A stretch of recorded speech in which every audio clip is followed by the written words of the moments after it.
At exactly 6:40 every Friday morning, you sit on the edge of your bed and open the same small blue notebook. You write one number, then you cross out the old number and write the new one beside it. You have done this for 14 straight weeks. You are 29 years old, working as a medical receptionist, earning $38,000 a year. You don't have a high-paying job. You don't live with your parents. You don't have a business bringing in money after work. Yet inside that little notebook is a number most people at your income would struggle to build. $3,180. That's how much you have saved. And here's the strange part. You didn't save it by becoming extremely disciplined. You didn't stop buying coffee. You didn't wake up at 5 a.m. to make extra money. You simply follow one rule. If I tell you that rule right now, you'll probably nod, think it sounds easy, and forget it by Tuesday. So let's wait. Because first, you need to understand why you needed the rule in the first place. I'm Charles, and this channel is about the money decisions that happen inside ordinary lives, the quiet choices that slowly change what happens next. Most financial advice tells you to make a budget, control your spending, and stick to the plan. Sounds simple, but that advice assumes you always have steady income, extra money, and enough willpower left after a hard week. You often don't. About half of U.S. adults say they could cover a $1,000 emergency using savings. Millions more live paycheck to paycheck. In plain English, one unexpected bill can knock your whole month off balance. So when your old budgets failed, it wasn't because you were weak. The math simply didn't work, and you were about to change that. Your name is Ethan Miller. You are 29 years old, and you work as a medical receptionist at a small clinic.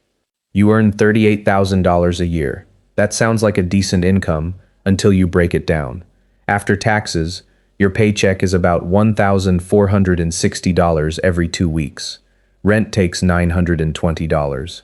Utilities take another $160. Then there is food, transportation, your phone, and the small costs that seem harmless until they pile up. Your pay arrives every other Friday. And almost every Thursday, you are short by the same amount, $47. Not $500, not $1,000, just $47. But $47 is enough to make you check your bank account before buying lunch. It is enough to make you move money from one bill to another. It is enough to make you promise yourself that next payday will be different. Then one Tuesday night, at exactly 9:18 p.m., your car makes a strange clicking sound outside your apartment. You turn the key again. Nothing. You check your phone. Your checking account shows $86.14. The repair shop tells you the next morning that the starter needs to be replaced. The price is $430. You stare at the number on your screen. You have $86. The repair costs $430. You are $343.86 short. For a few seconds, you just sit there. This isn't some wild spending mistake. You didn't buy a new phone. You didn't take an expensive vacation. You didn't spend hundreds of dollars on clothes. You worked. You paid your bills. You tried to be careful. And somehow, one broken car had still managed to expose the whole problem. You didn't have a spending problem. You had no room for mistakes. That night, you opened your blue notebook again. And for the first time, you stopped asking, how can I spend less? You started asking a better question. How can I make my money survive a bad week? 3 days after your car breaks down, you take it to a small repair shop 2 blocks from the clinic. The mechanic is an older man named Frank. He has worked on cars for more than 30 years. While he checks the starter, you tell him about the $430 bill. Then you tell him the part that bothers you most. You work every day, you pay your bills, you try to save. But every few weeks, something happens and you're back at zero. Frank wipes his hands with a rag and looks at you. That's because you're trying to fix a small leak with one big push. You don't understand. He points toward an old engine sitting on a metal table. You see this? You nod. An engine doesn't become reliable because you fix everything once a year. You check the small things again and again. Oil, belts, fluid, tires, little things. He puts the rag down. Small problems ignored become big problems. Small fixes repeated keep the machine running. Then he says something you remember. You don't need one huge move. You need a small move you can keep making. It sounds simple. Almost too simple. But you think about your own money. Every payday, you had been trying to make one huge move. You would promise yourself that this time you would save $300. Then rent would come, then groceries, then gas, then some bill you forgot about. By the end of the week, the $300 was gone. You weren't failing because you lacked discipline. You were trying to push your finances uphill all at once. Frank's words stay with you on the drive home. That night, you open your blue notebook. You write one question across the top of a blank page. Not, how much can I save? Not, how much can I cut? Instead, you write, what small amount can I protect every week, even when life goes wrong? That question becomes your spine. Because now you're not looking for a perfect month. You're looking for a system that can survive an imperfect one. And that changes everything. For years, you had tried the usual plan. Pick a big number, write it down. Promise yourself that by December, you would have $5,000 saved. Then break that number into smaller targets and track every dollar you spent. Coffee, gas, lunch, subscriptions. Every purchase went into a list. For the first few days, you felt in control. Then life happened. You worked late. You bought dinner. Your car needed repairs. You missed a day of tracking, then another. Soon, the budget felt less like a tool and more like a report card you were failing. There is a reason this happens. Psychologists have studied a pattern called present bias. It means your brain tends to give more weight to what you want or need right now than something far away. And that makes sense. A $5,000 goal in December feels distant when your bank account has $86 today. Your brain sees the $86 as real. The $5,000 feels like a picture on a wall. So you keep thinking, I'll get serious next paycheck. Then the next paycheck comes, and the same thing happens. The problem isn't the math. The problem is that the reward is too far away, while the sacrifice is happening right now. You were asking yourself to care deeply about a future number while dealing with very real problems in the present. That is why Frank's advice mattered. You didn't need another giant target hanging over your head. You needed something small enough to matter today and simple enough to repeat next week. Because if your system only works when everything goes perfectly, it isn't really a system. It's a wish, and you were finally ready to build something that could survive real life. The rule has 3 moves, not 10, not a complicated spreadsheet, just 3 small actions designed to stop you from making the same money mistake again. The first is the trigger move. Every Friday morning, before you spend $1, you check your bank balance and write down exactly what you have. Not what you expect to receive, not what you hope will be left. What is there right now? One Friday, your balance is $612.40. You write it down. Then you look at your bills for the next 7 days. Rent, gas, food, phone. This protects you from optimism bias, the habit of assuming things will work out without checking the numbers. The second is the naming move. Before you spend money that isn't already tied to a bill, you give it a job. You have $90 left after your weekly needs. Instead of thinking, I have $90, you write $30 food, $20 gas, $15 emergency fund, $15 personal spending, $10 untouched. Now the money has names.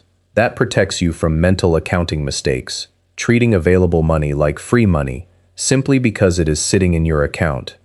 If this perspective on wealth is making you think differently, take a moment to like this video and subscribe. I release new stories like this every week. Share your thoughts in the comments. Now, back to the day. The third is the friction move. You make unnecessary spending slightly harder. Your food delivery apps come off your home screen. Your saved card details disappear. And when you want something that costs more than $30, you wait until the next day before buying it. Not forever, just one night. That small pause protects you from present bias, the urge to choose what feels good now over what helps you later. And something strange starts happening. You don't become a different person. You still want things. You still have bad weeks. You still make mistakes. But now there is a small space between the feeling and the decision. That space is where your money begins to change. You don't need perfect discipline. You need 3 small moves that make better decisions easier to repeat. The trigger move makes you stop and face the money you actually have before the week begins. The naming move gives every important dollar a job before you find another way to spend it. The friction move puts a small pause between what you want right now and what you may need later. Together, these 3 moves don't ask you to become perfect with money.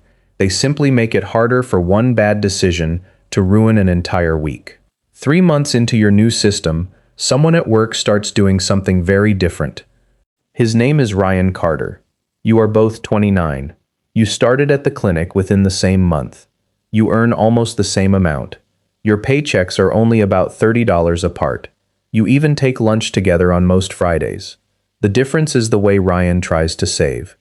While you are focused on small weekly actions, Ryan decides to go after one big goal.